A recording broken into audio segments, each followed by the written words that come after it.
বছৰৰ বাবে আমি কেইটামান নতুন কাম কৰিব খুজিছোঁ আপোনালোকক সেই বিষয়ে জনাব খুজিছোঁ কেন্দ্ৰীয় চৰকাৰে ইতিমধ্যে অষ্টম দৰমহা আয়োগ গঠন কৰিছে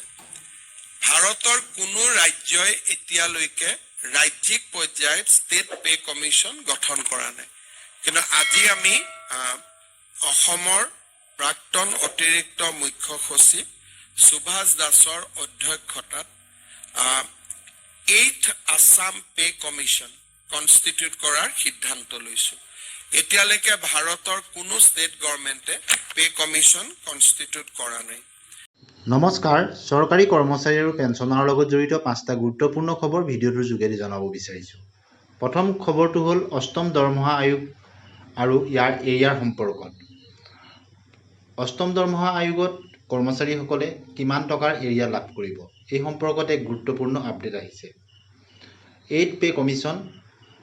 5 CPCs এৰিয়াছ এনালাইচিছ ইতিমধ্যে হৈ যোৱা দৰমহা আয়োগসমূহৰ এৰিয়াৰ এটা বিশ্লেষণ Areas for minimum basic pay holders have varied significantly across CPCs, while the 5th CPC gave around 11,200 over 21 months. পঞ্চম দৰমহা আয়োগত 11,200 টকা এৰিয়াৰ হিচাপত লাভ কৰিছিলে 21 মাহৰ আৰু সপ্তম দৰমহা আয়োগত এইটো 71,000 টকা হৈছিলে যিটোত 32 মাহৰ এৰিয়া আছিলে ঠিক একেদৰে সপ্তম দৰমহা আয়োগত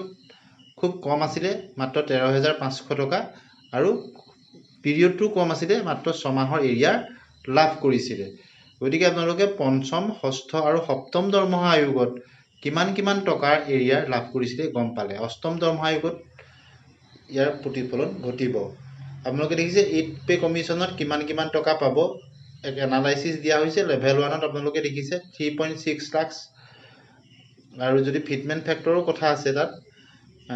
অনুমানিক হিচাপত কোৱা হৈছে আৰু ঠিক একেদৰে যদি 2.0 হলে 3.6 লাখ হ'ব লেভেল 3 2.0 হলে 4.34 লাখ আৰু লেভেল 5 ত 2.0 হলে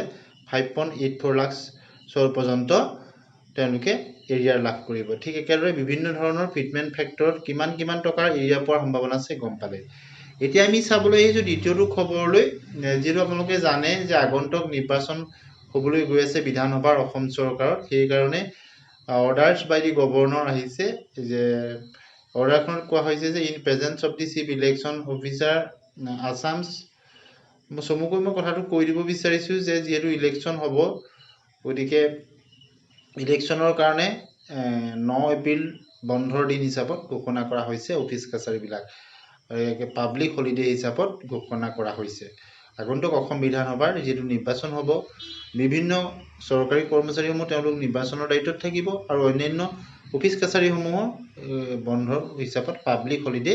ঘোষণা কৰা হৈছে গতিকে যেহেতু জেনাৰেল ইলেকশ্যন হ'বলৈ গৈ আছে লেজিসলেটিভ এছেম্বলি 2026 এই সম্পৰ্কতে সেই দিনটো বন্ধ হিচাপত ঘোষণা কৰা হৈছে অৰ্থাৎ দূৰদূৰণিৰ পৰা ভোটদান কৰিবলৈ অহা চৰকাৰী কৰ্মচাৰীসকলৰ তেওঁলোকৰ সুবিধা হ'ব আৰু যিসকল তেওঁলোকে নিৰ্বাচনী দায়িত্বত থাকিব তেওঁলোক ইতিমধ্যে তবেত থাকিব গতিকে বন্ধ দিন হিচাপে ঘোষণা কৰা হৈছে তৃতীয়টো খবৰলৈ আহিছো ৰাজ্যৰ দলৰ নিৰ্বাচনী ইস্তাহাৰত কেইবাটাও গুৰুত্বপূৰ্ণ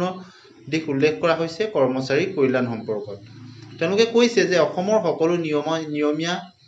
চৰকাৰী কৰ্মচাৰীক OPS প্ৰদান কৰা হ'ব আৰু সকলো চৰকাৰী কৰ্মচাৰীক কাম কৰাৰ পূৰ্ণাংগ সুস্থ পৰিৱেশ দিয়া হ'ব বুলি তেওঁলোকে কৈছে আৰু যেহেতু ৰাজনৈতিক দলসমূহে বিভিন্ন ইস্তাহাৰত তেওঁলোকৰ দাবী জনায় যেনো কয় আৰু OPSৰ ক্ষেত্ৰত তেওঁলোকে এই কথাটো কৈছে যেটো কৰ্মচাৰীসকলৰ দীৰ্ঘদিনীয়া দাবী